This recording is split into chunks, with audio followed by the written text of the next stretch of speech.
Very good morning, my dear students. Today, we are going to see about elasticity, which is one of the properties of a matter.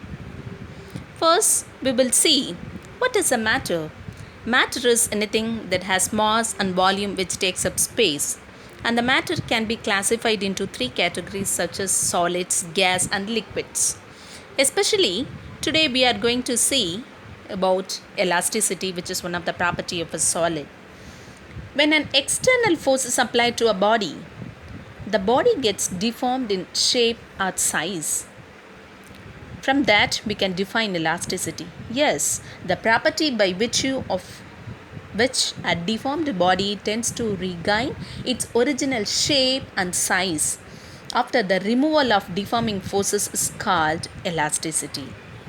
The well-known example for elasticity is a rubber. Next, we will see about stress.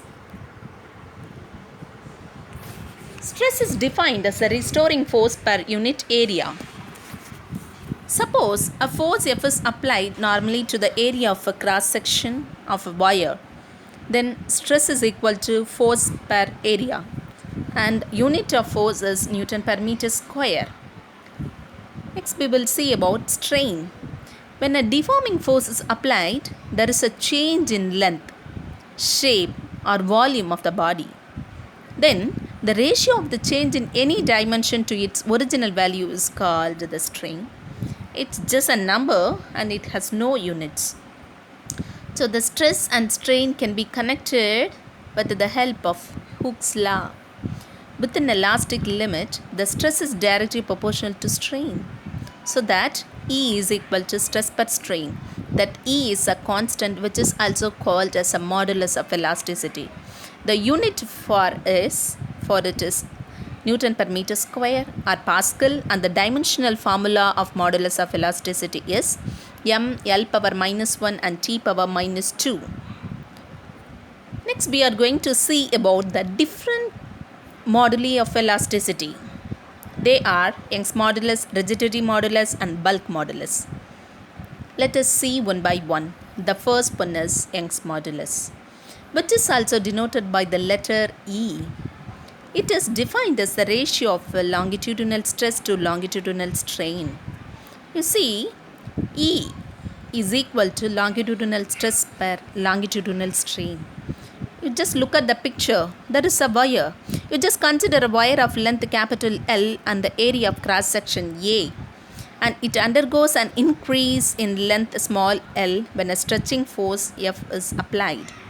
Then the longitudinal stress is equal to capital F by A, and the longitudinal strain is equal to small l by capital L.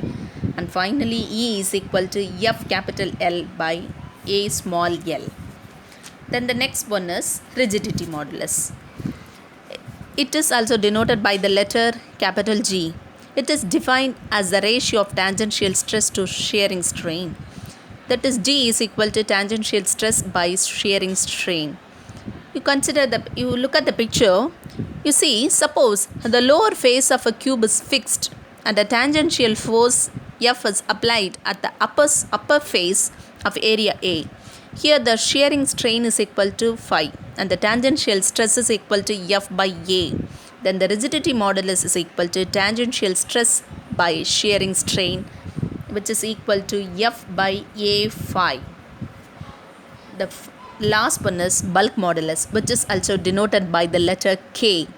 It is defined as a ratio of volume stress to the volume strain. Capital K, that is equal to volume stress by volume strain. You look at the picture now. Suppose three equal stresses act on a body in mutually perpendicular directions.